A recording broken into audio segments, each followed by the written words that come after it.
Welcome to Identity Unboxed, where we provide mentorship and promote representation for Black professionals in the advancement of the Black community. We are seeking guidance from exceptional Black leaders, scholars, and professionals with expertise in their respective fields. We hope to foster a space that promotes authenticity, inclusivity, and restoration for our listeners while exploring the intersection of our personal and professional lives. This project is a culmination of our lived experiences as young Black professionals to transform our life trajectories to overcome adversity and reach triumph. Our intention is to inspire you on your path to discovering your purpose.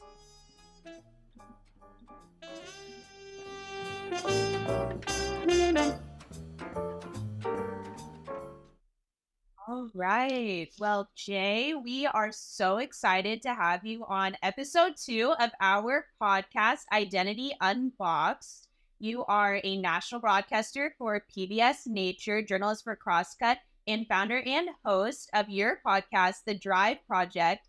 It is just an honor to have you here, and we are so looking forward to learning more about your journey.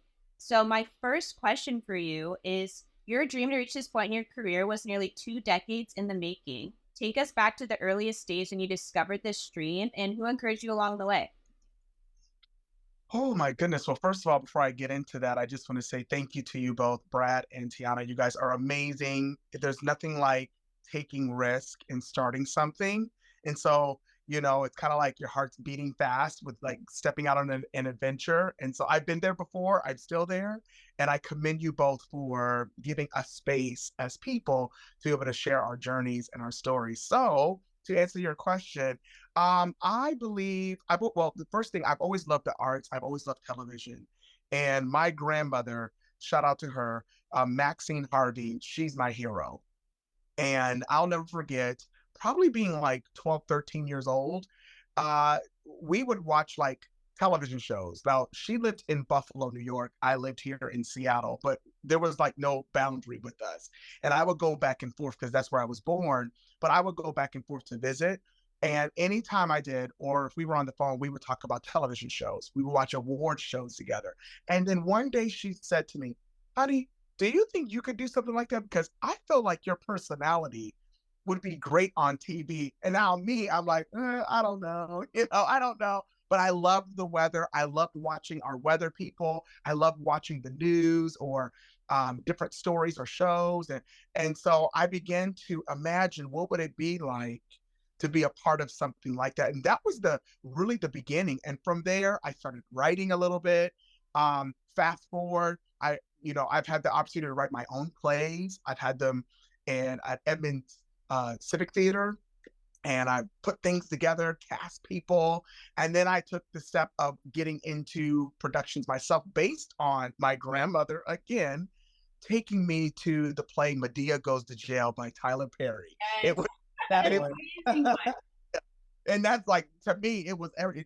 And I'm so glad that was the first play like she introduced me to, was us, our people. And I saw singing, I saw dancing, I saw acting, the crying. And at that point in my life, I said, you know what? I think I could really do this.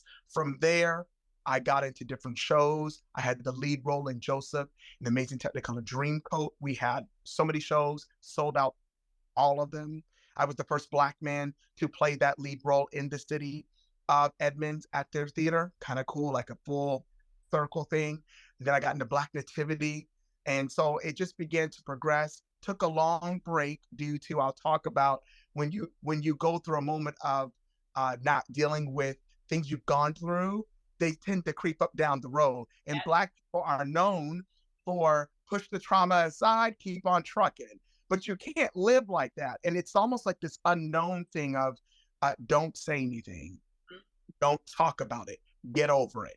And my grandma was a person in my life that would say, honey, you don't want to get over it. You want to go through it, because there's lessons that you learn and you can help somebody else with it. And so that was really, like, I would say 12 years old, it kind of kickstarted my whole world of television and theater and all that kind of stuff. But my grandma was the hero that really pushed that. Wow. Thank you so much for sharing that personal story of how you discovered your dream. And Brad, I'll go ahead and let you take it away. Yeah, that was so amazing. And I think it really points to how a lot of us grow up. It starts with imagination, and I really think that speaks to you starting your own podcast, your own project. So 5 years ago, you launched your podcast, The Drive Project, with an idea and a mission to help others discover passion, purpose, and possibility. Can you describe what this journey has revealed to you about yourself? Ooh, and the funny thing with starting the podcast was it was my good friend Andrew Coleman Smith. At the time, he was working for King Five, and I had just come. I've shared with you, Tiana. I had suffered with some really, it was like mental health issues. I really had some stuff going on internally, and I was in therapy. I was working through some things, and I was starting to get on the other side. There was light appearing in the tunnel. And my friend, we went out to lunch. We love getting sushi. And he said, Jay, have you ever thought about starting a podcast? Now, here's the thing. And he was like, I didn't even know. I was like, what podcast? He's like, you started. And I said, no, I can't do that. Because why? I said, because who wants to listen to a voice that sometimes gets mistaken? People say on the phone, sometimes I sound like my grandmother or something like that. I don't have the most, whatever that is, what is masculinity? I don't have that deep, deep voice. And so I was like, I don't know if he goes, no, your voice is perfect. And then my grandma said to me, honey, the day that you embrace all of you is the day the world will become beautiful to you.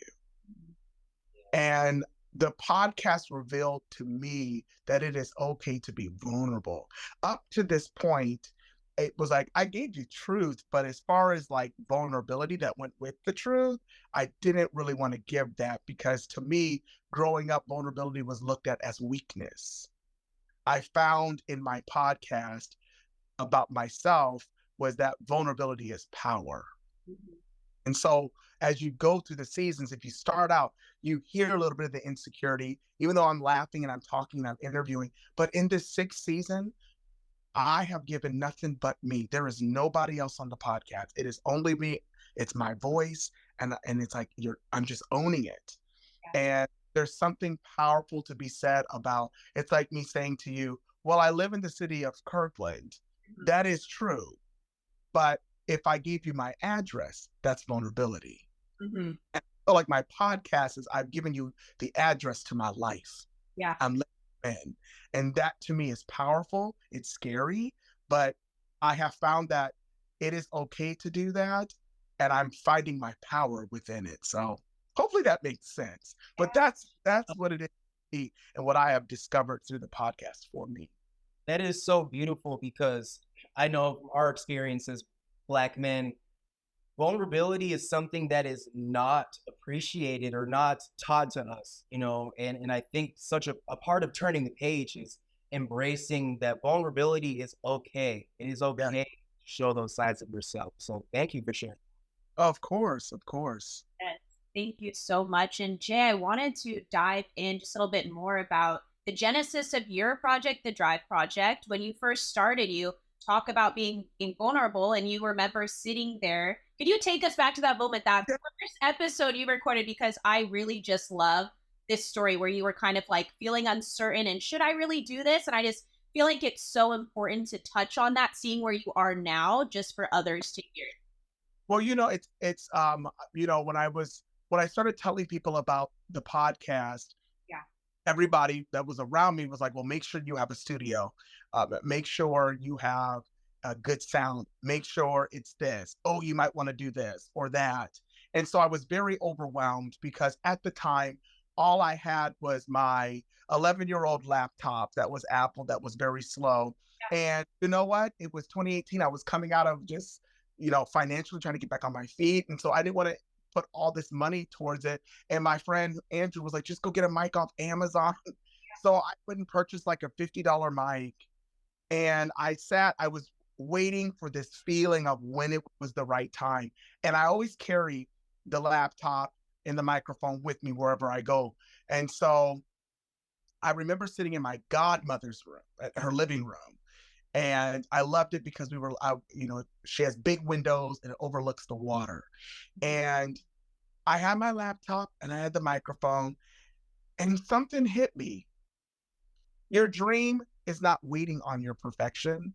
It's just waiting on your actions. Yes. So I took out my laptop, plugged in the microphone, moved around, and I said, okay, and all my whatever I am, I pushed the button and I recorded a 7-minute episode. And I don't know, you guys, for some reason, it felt like it was one of the greatest moments of my life Wow. of not waiting for somebody else to give me my yes. I gave myself my own yes in that moment.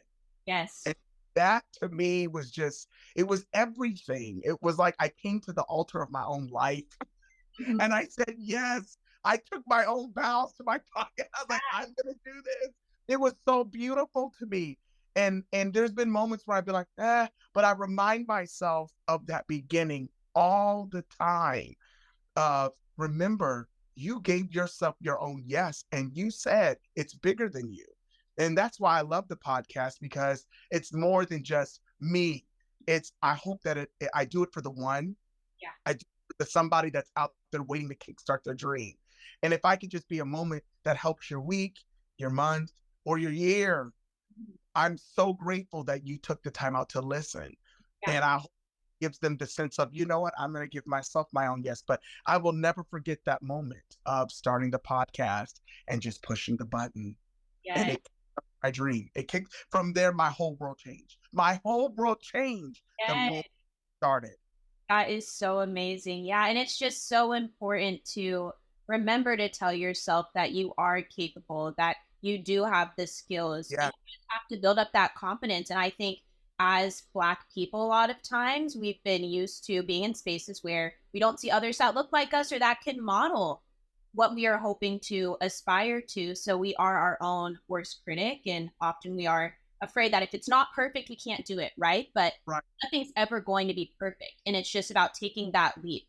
And I just love that perseverance has paid off for you so much, and just that growth, it just radiates out of you. So Oh my gosh. I mean, I always, I think it's very important that you reflect in life. And so, I think about, what if I never would have pushed that button? See, it's as simple as that.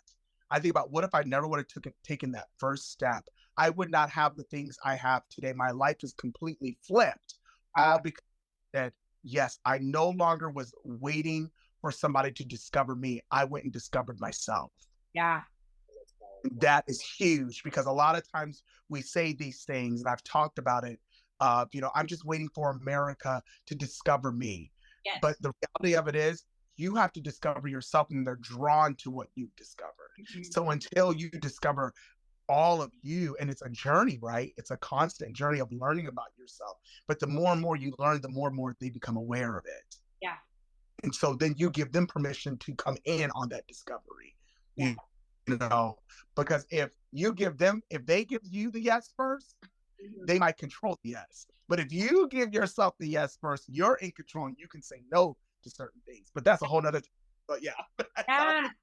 No, I love that. And I think it touches on what we are hoping to discuss more when it comes to authenticity. And you talk about how your voice was an insecurity that you used to hide behind your whole life. It was something that you were not comfortable with. You wanted to change it, you wanted to kind of just occupy a different, maybe another, you always wish I could change it. You talk about this on your podcast, and I would just like to kind of dive into how you were able to overcome that and how it has led you to live authentically. It's interesting because, I grew up, it was very hard growing up in, the household. And one of it is because my parents had trauma that they've never dealt with. And my mother suffered a lot with her mental health. She had no outlet. And so I watched my mom go from just this motherly figure, and it just crumbled to the ground, and she had no space. And then on top of it, because you saw that, you felt like you didn't have any space. And so, I really gravitated towards my mom, and then my grandmother was the voice in my life. And I was told I sound just like my grandma. I was like the guy version of her. And so, but growing up, I was told, you need to change your voice. I was told that doesn't sound like a man. Wow. And so imagine being told that at 12, 13, almost to the point of physical. Then it became physical abuse that I dealt with because I did not respond the way, quote unquote, boys should be. And so I would stand in the mirror with tears and, practice hello, hello, hello, over and over, 12, 13, 14, 15 years old. I did that. By time I was 17, 18 years old, I was so insecure of anything that I saw that I would rehearse in my mind how I was going to talk when I address people. Wow. Oh, So I lived like that. And the thing is, I believe you could be physically abused and the pain goes away. The physical pain may go away, but the mental abuse you deal with. And so I didn't own my voice until my grandmother, like I said, when she finally said, honey, the day you own it, your insecurities are actually your weapons of success if you own it. If you own and so it was really hard. But I wouldn't say until about 2018, I wow. like. So imagine all those years, 20 something years, Yeah. even doing plays, even getting out. I still would sing or do my part, but in the back of my mind, I would say, I hope I was man enough. I Wow. hope I hope I was, I hope I don't. And so I grew up having that battle in my mind. And I'm married, I have kids, and I was dealing with, I hope I'm a good masculine public figure to these people because growing up, my father, I didn't feel like he loved me. I just felt like he only liked me sometimes. Right. And it was like based on how I performed. So when you grow up based off of performance, you learn how to put on multiple masks. Yeah. And so by 2017, I had a full on breakdown where I could not keep up with the image that people wanted me to be because I was trying to be an image for working out. I was trying to be an image for religion. I was trying to be an image for marriage and for fatherhood. And am I black enough? And I crumbled. I completely crumbled. But my mentor told me something, let it all fall to the ground. Mhm. But time to therapy and owning who you are. When you stand up, it will be better for you. Don't hold on. You can't hold on no more, Jay. You can't do it. And so 2018 was the beginning of me starting the podcast and here's the thing, I do not edit my podcast. Yeah. There is no editing in my podcast. That's just my rule. Whatever is said, and I go for it because when was the last time in your life you could do something and you can go back and edit it? You can't. Yeah. So Wow. I live. So whatever happens, happens, and I say it and I walk away because for years I've had to constantly edit what I do. And so I just today, since 2018, it has been be you and own it and Yeah. live up being the best version of you. That's it. Sorry that was kind of long, but that's Oh, kind of don't be journey. sorry. It was so necessary to share because I just feel like it encompasses how you've come to where you have in your life. It took so long, and people need to hear those type of stories where you're this huge prominent person now on TV. They're Oh, looking it, up to you. it, it's crazy. You radiate light. I'm so grateful, and it's amazing because when you hear certain things growing up, it places this unknown fear, Yeah. and so a lot of times I would steer away from certain communities, and Yeah. because if I'm a brother, am I man enough? Am I this? And my grandma would say, you need to love all people, Jay. Yeah. Not on the color of their skin, not based on their gender. Everybody deserves a seat at the table. Yeah. And she goes, honey, when you discover your seat, the table is going to be so big in your life. Yep. But you got to discover who you really are. And I really believe you could be a voice for all people from all backgrounds, and so I embraced everybody when I got free. It was so beautiful. And some of my greatest opportunities have come from Black people, white people, people from the LGBTQIA community. Right. My My agent, he's from the gay community. I'm so thankful. What if I was still stuck? You know, that's why it is so important to go for yourself and get free, Yes. because there's so many beautiful people that you could be missing out on, all because of your own insecurity or what you were told. And what you were told could be wrong. Yep. It could be wrong. So, yeah. I want you to know how important it was what you just said, because I think so many Black men are going to resonate with that. I was holding back tears as you were talking because it was so similar to my life and being 22 years old, where I'm at in this moment, pushing play and starting this podcast with my best friend. It's so parallel to the exact moment I'm in where I don't have a job. I hit rock bottom, and God, everything that you just said, even down to the voice. I remember growing up and being made fun of because people told me I was feminine. My family, it was a whole thing. I would come home and they'd be like, "Oh, have you been hanging around your girlfriends? I can tell you're talking like them." And then I go to school, Wow. people say things like that. And then there were even, I remember in fourth grade when I was in elementary school, people would write on the walls, "Brad is gay," and make fun of things like that before I even knew what I was, or who I was. And I just remember being so insecure about my voice. And I remember when I started to go through puberty and I didn't realize it, but the octave dropped slightly. And I remember people in school being like, "Oh, your voice is getting a little deeper. Like, that's a good thing." And I Wow. remember those comments and almost like, it's almost like confirming your insecurities, right? And I feel like I'm in a stage where I'm outgrowing that. And what you just said is so powerful because I think it speaks to the larger insecurity that is subconsciously placed on Black people, compounded with our intersectionality, whether it be race, gender, sexual orientation, just all the pressures that we have, even in the media, we don't see ourselves, like you said. Right. So we're Right. always waiting for people to give us our yes instead of being our own yes. And I think that leads so well into our next question, where according to Pew Research Center, only 7% of newsroom employees are Black. As a national broadcaster for PBS on their show Nature, what does this moment symbolize for you? It's very interesting.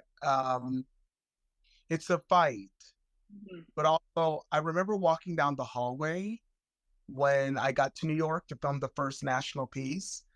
And I remember thinking about, what if you had given up and it's so much bigger than you? I want them to see you on TV, and maybe their voice is similar to yours, maybe their mannerisms, maybe how they smile, and they're going to say, I can do it too. And I think it was this sense of like, oh, I don't want to cry, but it was this sense of this extra hope for us as people, that please don't dim your light. We need more of you. And for me, that moment walking down that hallway and seeing all the different other TV hosts that have had that opportunity, and not many were Black, but it was like, okay, here's the door, go through it and don't shut it. Keep open for other Black people to come through the door, because this is hope. And it was this feeling of just like, it was so worth it. My meltdown was worth it, because in order for something to be refined, it has to be melted down. Yep.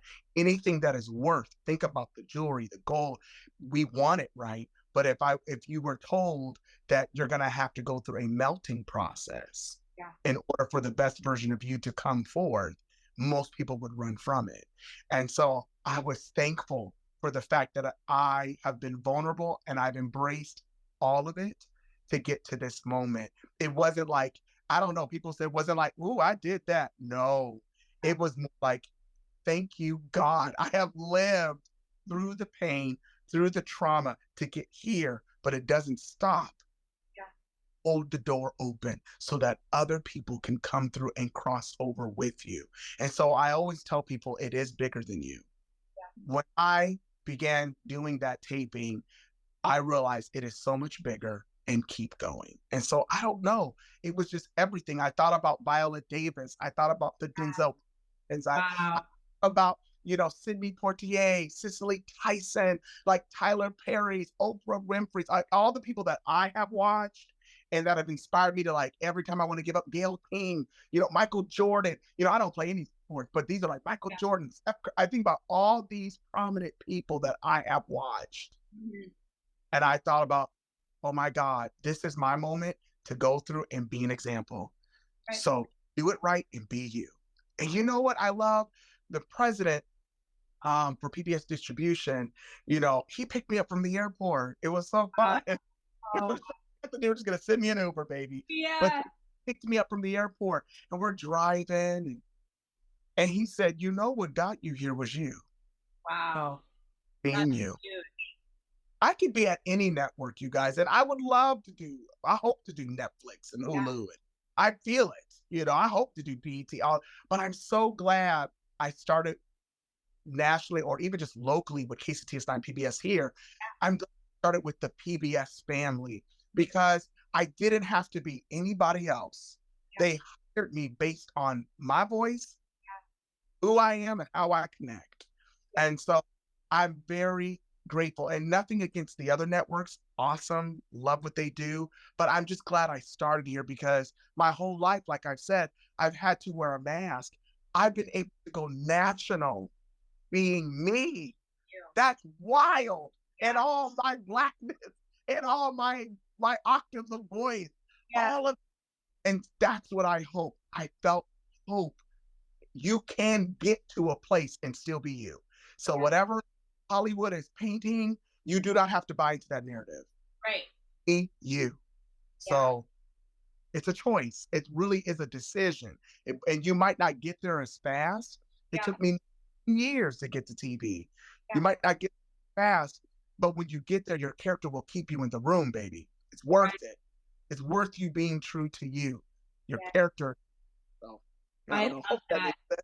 No, it does. Yeah, character is everything. And I think just allowing you to let your character and your morals guide you is what will let those opportunities open up. And you talk about how your success getting there was not linear, that journey. The ups and downs were all a part of you reaching this pinnacle of your career, to where that's usually all people see. They only see the end point, they don't see where you started, they don't see the tears and all of the hard work. And I think it leads into what we would like to talk to when you talk about your mental health journey. And I really wanted to kind of dissect the stigma that happens in the Black community often when we discuss mental health. And African Americans are less than half as likely as whites to seek mental health treatment due to the stigma associated with mental health in the Black community, according to a study done by the National Library of Medicine. And you have been candid about your mental health journey influencing you to find your purpose and to live in your authenticity. So, can you share a little bit about this time in your life when you were coping with adversity and just navigating some of those struggles that you experienced? Like I said a little earlier, I watched my mother have several, I would say, mental breakdowns, and I will never forget. I'm very, I'll never forget the day of seeing my mom go through an episode, and but again, it's this stigma. We don't talk about it. We don't, and usually what is said when somebody is going through, oh, they're just crazy. They're crazy. Or what you hear growing up in a religious background, well, if you would have prayed more, God would have saved you. Yeah. And I am a firm believer, you can have God and a therapist. You can have both. Yeah. There's a reason why therapists are here. There's a reason why they go through the college education and go through the work and putting in the time, because there is a need for them. And we in America, regardless of the color of your skin, just go to your inner cities, just go around. In the Seattle area, there are so many people struggling on the streets with their mental health. And it's because there's no place for them to go. And it doesn't have to be screaming and yelling. It could be something as, I just don't see the other side. I can't see myself getting on the other side. And so for me, I struggled with the fact of, like I said, when you feel like you've had to wear a mask your whole life and be something else so you can be accepted, It is very painful. But I was told, growing up, that it was basically, well, if you would have prayed more, if you would have talked to God more, you would have been saved. And so so you think, I'm going to get very candid with you. Yeah. I started having moments in my own life where it was almost like this aspect of, I'm hearing almost like voices in my mind of, you're not good enough, you're not going to make it, you're not worth it. And so I'm going to be very transparent and tell you, leading up to the moment of the full breakdown, it was December of 2017. I will never forget the day. I had went to the bar. I was just told that if I would have had prayed hard enough, that I would have been able to come out of it. And so I went to the bar, you guys, and I had like 12 to 15 shots. I was oh no, it was bad. I had 12 to 15 shots, and I was bawling in the bar.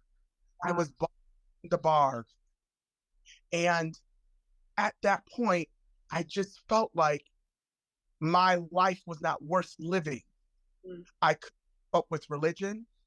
I didn't have people around me that looked like me, that was empowering me. I didn't feel like I was a good father. I didn't feel like I was a good husband. And so I remember getting in my car, driving on the freeway, pushing the gas and hearing, just drive off the bridge. Wow. And here's the crazy thing. It was 2:30 in the morning. I got a call as I'm wanting to turn my phone rings. The blue, it rings. It's my friend from Louisiana. And he says, I was having a dream that you had died. Wow. Broke down, and I started crying. And I said, nobody wants to hear me. I have so much pain. And he says, Jay, I want to hear it. And I believe you. And we're going to go back and talk to every space where you have given up on the little boy, the teenager, the young man, and we're going to embody all of it. We're going to get into therapy. He says, but before you jump in, I want to tell you, I believe you. Because that's the biggest thing with mental health. A lot of times it's just, will anybody believe my story? Mm-hmm. Will anybody hear what I have to say? And so that was the beginning of me starting my journey with mental health. I finally began to talk. And that is the biggest thing. My grandma would say, honey, if you would just talk, and I would not talk about it, I would just stuff it. Yeah. Because, again, if you're told, well, give it to God. Never give it to God and go to therapy. Yeah. And so I remember when I started my therapy sessions, and my therapist said something, because I'm going to be real. What I was dealing with was narcissist parenting, and that's a whole different beast. Right. And so my therapist said to me, Jay, you do need to get a divorce. And I'm thinking, oh, from my wife? No. You need to divorce your father's mentality. Wow. You have to divorce that. Yeah. And you need to own you, and you need to embrace you, and you need to move forward. You are more tied into that mentality than you are even into how you can think towards yourself or breathe. And I don't even think I don't even think you're really living. I think you're just existing. Wow. As a Black. Mm-hmm. And that's a whole nother ballgame. How many Black people are just existing? Right. And they're living or thriving. And it's because they don't feel like they have space to just talk. And so for the first time in my life, I felt like I had space to talk. And I believe that is what birthed the podcast, because I wanted people's voices to be heard. Hopefully that all makes sense. I'm sorry, but I wanted to hear that. Yeah. I think you also coped with compartmentalizing. So that was something that protected you for so long. And then to have that friend reach out to you in your moment when you're at your lowest was so important for you to be able to come out of that, to realize that you matter, your voice matters, and that you need people supporting you and rallying you on your healing journey. Mm-hmm. Thank you, Jay. Oh, go ahead. I'm sorry. Go ahead. No, I'm just so grateful.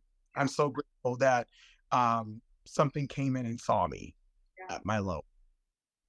Absolutely. And that's so important. I feel like a lot of our pain and suffering as Black folk, like you said, we're taught to compartmentalize and to pray it away and don't deal with it. Be strong, because something I hear from my parents and my dad is we were taught to suck it up. You're going to experience racism, but you just got to work 10 times as hard, and you got to do it. And I feel like mentality just with life is suck it up, you gotta push through. And what that does is it kind of like it divorces you from the pain, but you're not really divorced because it comes back up. And I feel like a lot of times our inner child is screaming like, help me, but Yeah. like, shut up. You know, you just like push it. Yeah. So I think that leads perfectly into our next question. If you could reverse time back to your younger self, what piece of advice would you have offered? You can tune in next Monday to hear part 2 of Jay's story. Thank you so much for supporting Identity Unboxed.